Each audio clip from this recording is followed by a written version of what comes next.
Our next speaker, returning from yesterday, giving a wonderful look at how we use perfusion data into computational modeling. And again, somebody who's fascinating. Associate professor over at the Florida Institute of Technology, our good friend Keshav. So please come to it.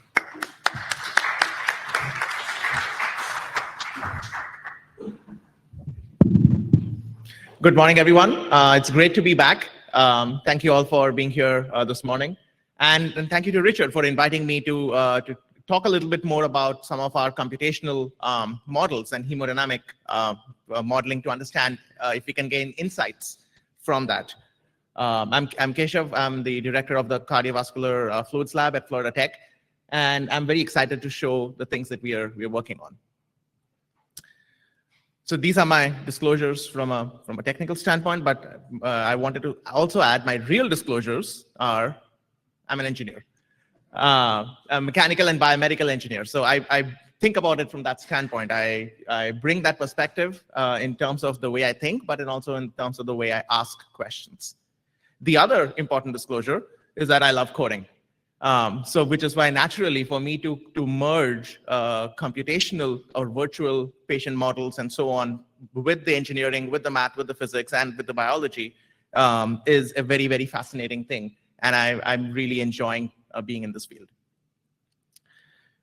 So with that, coupling both of those aspects, we've been fortunate, and I've particularly been fortunate to be able to work on many, many different aspects and many different perfusion-related high-impact projects, ranging from heart failure, LVAD therapy, implantable kidneys and dialyzer designs, pediatric heart failure, which is a talk that I gave a couple of days ago, organ transplantation, angiography, ECMO, and other medical devices, which correlate to the hemodynamics of the problem, but also the biology of it.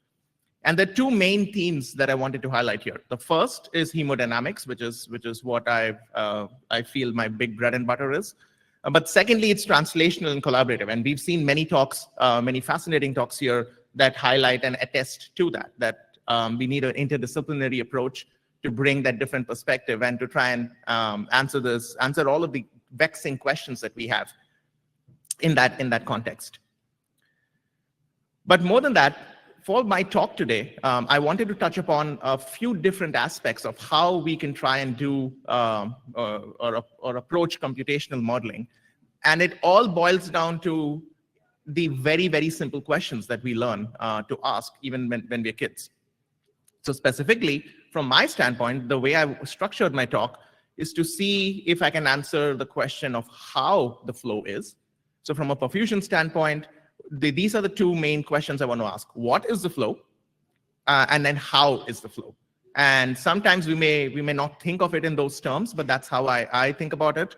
So case in point is if we wanted to understand the nature of the flow, which is where the how the flow comes in, is we want to understand the flow patterns. We want to understand stagnation, washout, what are the velocities, and so on and so forth. So as a use case, I wanted to highlight LVAD therapy. LVADs, as most of us might know, left ventricular assist devices for patients with end-stage heart failure. And when I introduced this topic to my engineering students, undergraduate engineering students, I was very surprised to know that a lot of them actually knew what an LVAD was. So it was a little more common than what I thought, but that was because of Grey's Anatomy. Because they were like, oh, that's the episode where she cut the driveline. But at least they knew what that was. So from an LVAD standpoint, it's a pump, right? So it's at least the third generation devices that we have today are centrifugal pumps that are implanted within the heart, within the left ventricle, and that completes the circuit in terms of pulling blood from the left ventricle and giving it through to the aorta, typically that's where the outflow graft is anastomosed. It is a life-saving device, and there have been tremendous progress that's been made over the past couple decades in that. But we are still having devastating complications, some of which are stroke, thrombosis. From a pump thrombosis itself, that's way down, and I'm very happy to see that. But there are other issues such as right heart failure, and that brings up the question of the hemocompatibility of LVADs. essentially the interaction of the device with the patient, and of course with the biology. So if you talk about hemodynamics with an LVAD from a stroke standpoint as well, this is a cut section of the heart, showing where the LVAD is implanted with the inflow in the left ventricle and the outflow anastomose to the ascending aorta, typically. There are a plethora of factors that go into governing what actually happens to the flow. So when flow comes in from the mitral valve, most of it goes through the LVAD, which is what it's supposed to do. It's a ventricular assist device. But also, depending on the patient's native contractility, some of it can go through the native aortic valve. And so that gives two pathways, essentially, for blood to flow through.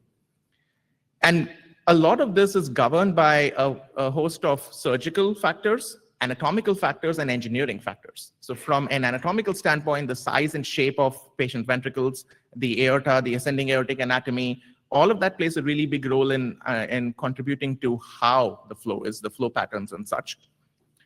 From a surgical standpoint, these are always very important but also difficult questions of how do we implant the LVAD? Are we implanting it in the right way? Can we angulate it in different ways? How are we anastomosing the outflow graft? And from an operational or an engineering standpoint, what should the speed of the LVAD be? That is still a very a big question in the field, is how do we optimize these patients from a hemodynamic perspective? So in this study, from a use case standpoint, is we wanted to see what is the flow like within a ventricle for a patient implanted with an LVAD. And for that, we did this virtual implantation study, or as sometimes I like to refer to it as virtual surgery, where we took the CT scans from a patient. We created a virtual model of that specific patient's ventricle, in this case, one with dilated cardiomyopathy. We took the inflow of the LVAD, we virtually implanted it in different orientations by just changing the angle. Everything else is the same. The only thing we changed was changing the angle in which it was implanted, with the hypothesis that deviation or angulation of the LVAD can lead to unfavorable flow patterns within the ventricle, which may predispose blood particulates such as platelets to potentially get activated and thereby kickstarting the coagulation cascade. So to understand this, we need to know what the flow is inside the ventricle and how the flow is. So to do that, we did, this is just a schematic. So we took data that we obtained from our clinical collaborators in terms of what's the flow coming in from the mitral valve, so we can understand what the blood flow patterns are. But because we are interested in this particular case, the thrombosis risk or the thromboembolic risk, what we did was virtually, we injected and tracked hundreds and thousands of platelet particles in our virtual studies. And the idea is that we basically take a particle or a platelet and we put a Fitbit on each of them virtually. And that tells us where they're going, what they're doing, how fast they're going, what's the stress they're experiencing. And together we can couple that into some kind of a risk score to see how good or how bad different configurations are, different anatomies are, and so on and so forth.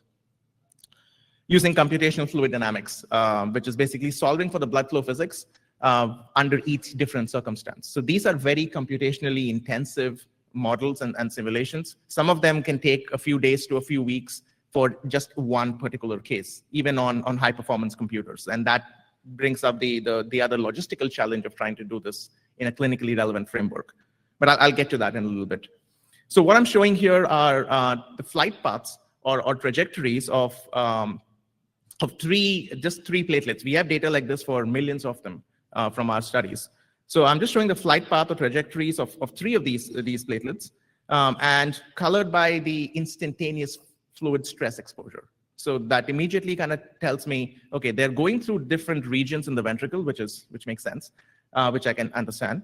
But more than that, as they're going through different regions, they are exposed to different fluid stresses, which is what the plot on the right is indicating, that that's the instantaneous fluid shear stress that the platelets are experiencing as they're going through where they're going. So this is the kind of data that we want to see, is what's the flow like? How does the flow impact the platelets? What is the stress, or what's the stimuli that the platelets are experiencing? Because then we can couple all of this data into a risk score based on the surgical configuration of that case that we did. And in this case, it turns out that if you are angulating the LVAD inflow cannula closer to the apical, the long axis, it's a little better. So one of the other things that we learned, or I learned as I was going through this process, and as I teach my students as well, is we're not really looking for a case which can completely remove thromboembolic risk. That would be amazing, but in a realistic world, that's not possible. So then what we are actually looking for is the least worst. That's the way I look about it, is what's the least worst scenario that we can have, and then that's what we're going to build on. And of course, this is dependent on this particular patient's anatomy. We're doing this for multiple different patients over the past few years. So here we are showing a couple different patients from our collaborators in Houston Methodist. And as you can see, the LVAD here, the HeartMate 3, for both of these patients are implanted in completely different angles. And therefore, that indicates completely different flow patterns within the ventricles for those kind of patients. So using our computational models, we can get very detailed, high-fidelity information of the vertical flow structures, the velocities and the stresses and so on, so that we can get a better understanding of, okay, how can we optimize this, at least from a surgical standpoint and an anatomical standpoint for these patients. And of course, the question I keep getting asked is, how is this going to be applicable in the clinic? A surgeon is not sitting there with a protractor, right? To measure, oh, am I 7 degrees or am I 8 degrees and so on. Then that's true. So, but the idea is that this will help us design tools that can better help from a surgical standpoint, and optimizing the flow as well. So we did this also on the outflow side. So we have the outflow graph that's coming out of the LVAD that's anastomosed, suture to the ascending aorta, depending on where it is anastomosed and how it's anastomosed. One of the problems that a lot of these patients have is that because the LVAD is in the left ventricle, that's basically sucking down on the blood in there as it should to get the blood out of the ventricle into the aorta, the pressure in the ventricle is quite low. And depending on the speed of rotation of the LVAD and the low pressure, the aortic valve may not open for a lot of these patients. And that means that the aortic root becomes a little more of a stagnant zone, which might lead to flow stagnation, blood stagnation, and thrombus formation, which has been seen in a lot of patients, aortic root thrombosis. So we were asking the question, what if we could open the aortic valve to get washout and to wash out that region, but how much aortic valve flow is needed to actually wash out the region? And more than that, this is the work we're doing with our industry collaborators, Everhard, to look at how can we vary the speed of the pump to kind of bring in some kind of a speed modulation to allow for this aortic valve opening. But how do we visualize this? How do we can model this computationally, but how do we visualize this? So for that, we came up with a technique that we call virtual angiography. So everything they're seeing on the screen is all virtual, all computational studies, where we've essentially filled up the aortic region with blood, or in this case, the white-gray blood, and then we had blood that's coming in from the LVAD that's washing it out. And that gives us a very good indication of how much blood is remaining behind as the blood from the LVAD gets into the aortic region and then washes it out. In this case, because the aortic valve is closed, the lower portion in the aortic root doesn't get washed out as much, which again intuitively makes sense that, yeah, it's not going to get washed out as much, but we can quantify how not much that's happening. But if we have aortic valve flow, then we can also see that depending on the amount of aortic valve flow, it actually washes out a lot more. So this helps us get a lot more insight into, okay, how much aortic valve flow might be helpful, and what does that look like from the standpoint of how much washout we're getting.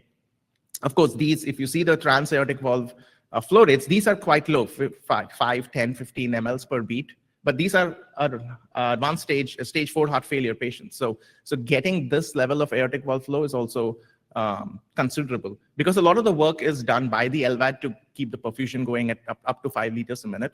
But here we want the aortic valve to open so that we can wash out the aortic root. And not only that, we can also then quantify what's happening in terms of how much blood is remaining if you don't have aortic valve opening versus if you do have aortic valve opening. So we can put numbers to this, and as engineers, we want to do that. And because these are very highly computationally intensive, we are trying to couple this with neural networks, with machine learning, so that, and this is just a preliminary work that we're doing, where we bring in the morphology of the LV, any kind of echo data or ultrasound data that we may have, so that we can then create these models that learn from these fluid physics-based simulations to then output 3D hemodynamic patterns. And so we're making progress in that. So one of the key things that we wanted to highlight is that we are able to capture different flow patterns, different velocity directions, and so on in our model, which we're calling, as of now, Cardio 3D Net.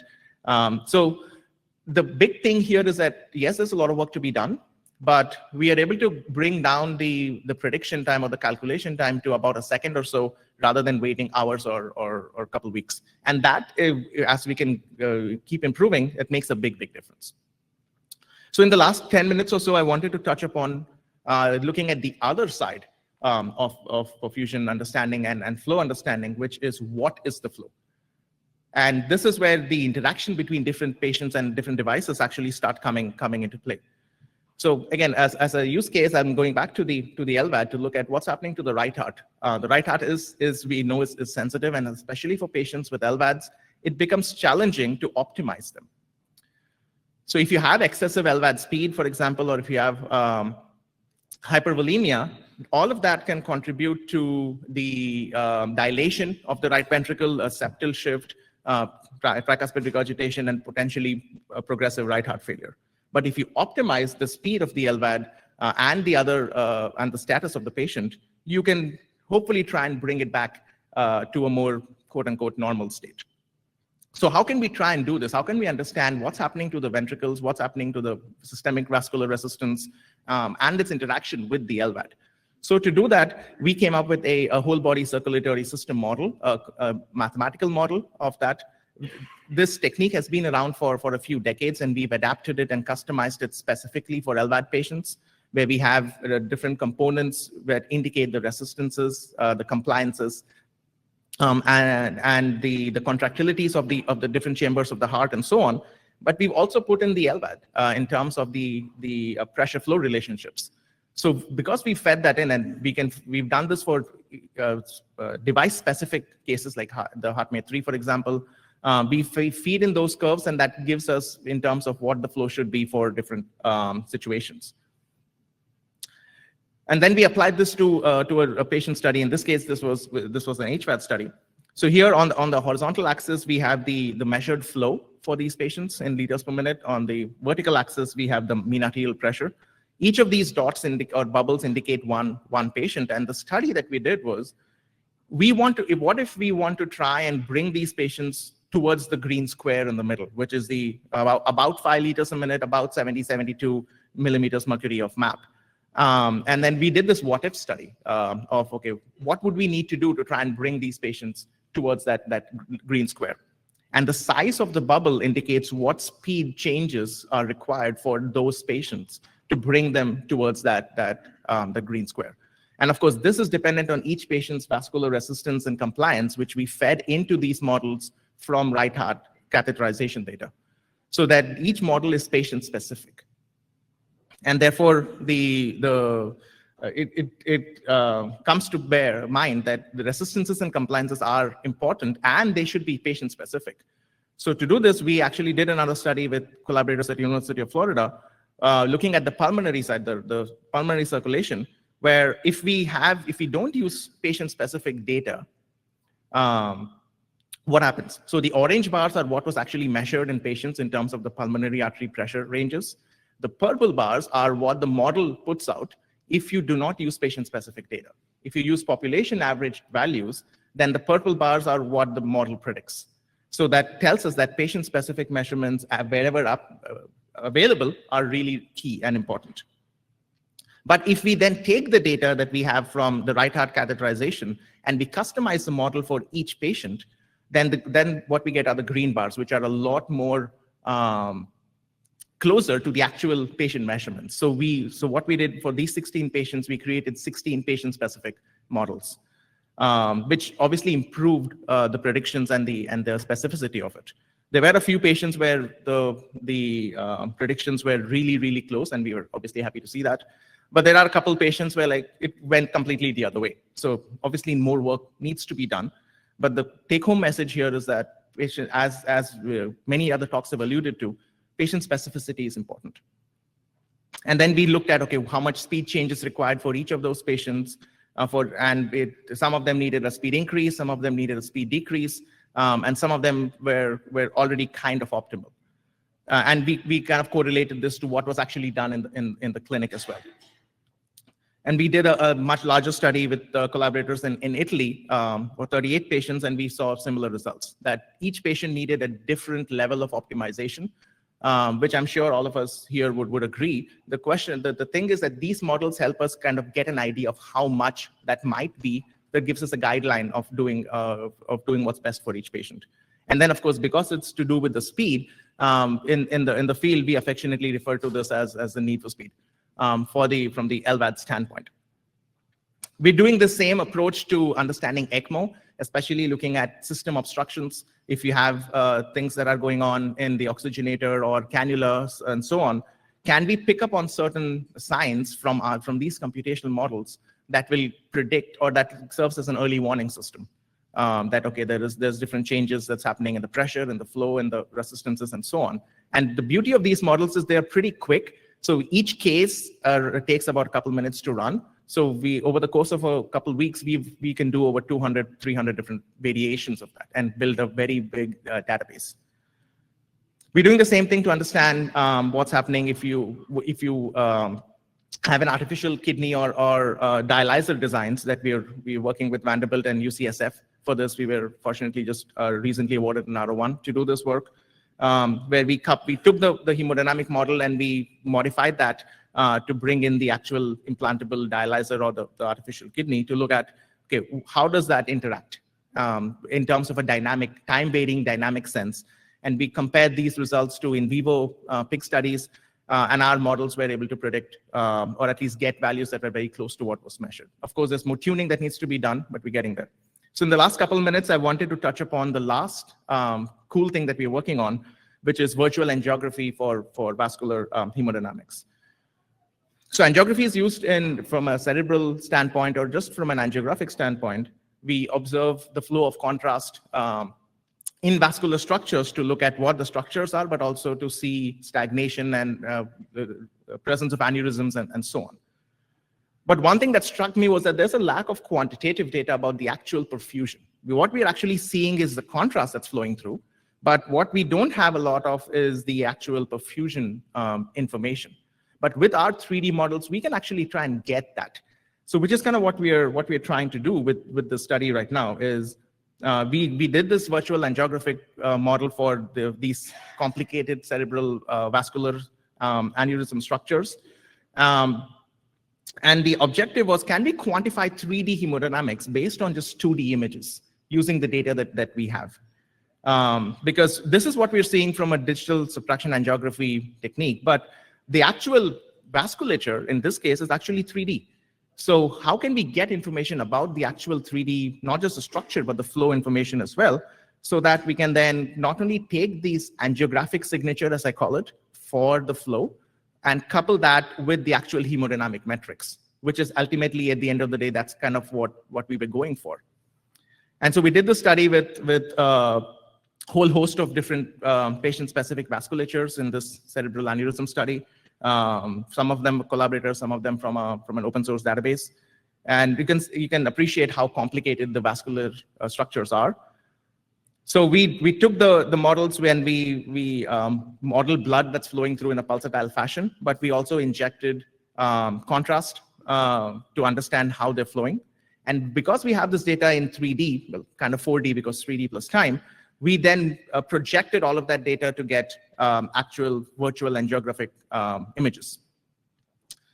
And the last couple of slides here is, okay, because we can do this and we have this data in 3D, we can take a look at what it looks like from many different angles based on how the C-arm is in each institution. For the same structure, we can actually then obtain what it would look like from many different orientations, and then put all of that back together in terms of predicting what the actual 3D perfusion would be, using a combination of math and physics, but also using a combination of machine learning reconstruction techniques, which is kind of what we're working on right now. So we can actually get like a 3D contrast projection reconstruction of what the flow is just from 2D images. And that's kind of what I'm excited about, and that's what we're doing moving forward. So I think in the interest of time, I can go on about this, but in the interest of time, I'm gonna just say that we are applying this to coronary arteries as well to understand how we can do that in the cardiac circulation too and peripheral disease. And I just wanted to take a moment to thank our funders, but more importantly, our students, because they are the real workforce here, and without them, none of this would be possible. So obviously, I want to take a moment to thank all of them. A lot of them are undergrads, and they can do fabulous work, which is what I'm very, very happy to see. And they ask the best questions. So with that, I wanted to thank you all for your attention. I'm happy to take any questions.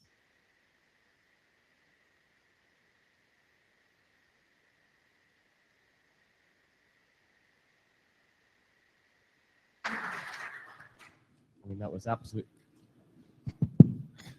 absolutely fascinating. I mean, I can see so many potential uses for that, and I will discuss that at length a bit later. Any questions from the floor? So specifically regarding the LVAD inflow studies that you're looking at, if I understood correctly, you're basically taking a single model of a ventricle and kind of applying different models to that. So my question is related to the fact that some of these hearts are very different than others, right? Dilated cardiomyopathies versus other types of cardiomyopathies. And how does your data apply to the fact that these ventricles can be very, very different among patients? Yeah, absolutely. So, so the beauty of our approach is that we can customize and tailor it to each patient anatomy. And we've done, I didn't have time to show that, but we've done this exactly to look at hypertrophic cardiomyopathy versus dilated cardiomyopathy, and based on not just the size and shape of the ventricle, but also how deep you insert the cannula. Of course, there's not a lot of leeway in that, and all of that influences the flow patterns within the ventricle, and therefore the stimuli on the platelets. And we can do that. The input that we need begins from CT scans. So that's what we use to reconstruct the anatomy and then move on from there. Fantastic talk, and really cool diversity in the type of devices and tech that you're developing. I guess my question was that, but I'll ask a different one. What about simulation of a good pulsatility? That's something I guess we struggled with as well. And what I think your algorithms can be used to create a good DPDT curve, simulating a better pulsatility through LVADs. Oh, absolutely. Bypass. I mean, I don't know. Exactly right. And that's a great question. Yes, we can do that. We are actually trying to explore that very thing right now, and our models are able to give us like the PV loops, the different DPDT curves, and all of that in response to different what-if scenarios. But the key thing, as I mentioned, is we want to tailor it to each patient before we do that, because the responses are going to be different based on each patient's compliance and resistances. And I know some of the data is hard to get, but anything that we have will actually make those models better, so we can ask the right questions and get more meaningful answers. But yes, in a dynamic sense, that's exactly what we're trying to do. We have gone from the audience. Yeah. It was Candace technology be used to assess coronary artery dissections? I'm sorry? Can this technology be used to assess coronary artery dissections? Oh, that is a great question. Yes, it will require some work to assess coronary artery dissections. We are actually trying to do this to look at aortic dissections and ascending aortic disease. Again, a lot of the information for that can come from kind of medical imaging, both invasive and non-invasive, and we would need that information to try and feed it into our models. One thing I didn't touch upon is looking at the structure, the vascular structures and how they respond. And there are ways to do that. It just takes longer computationally.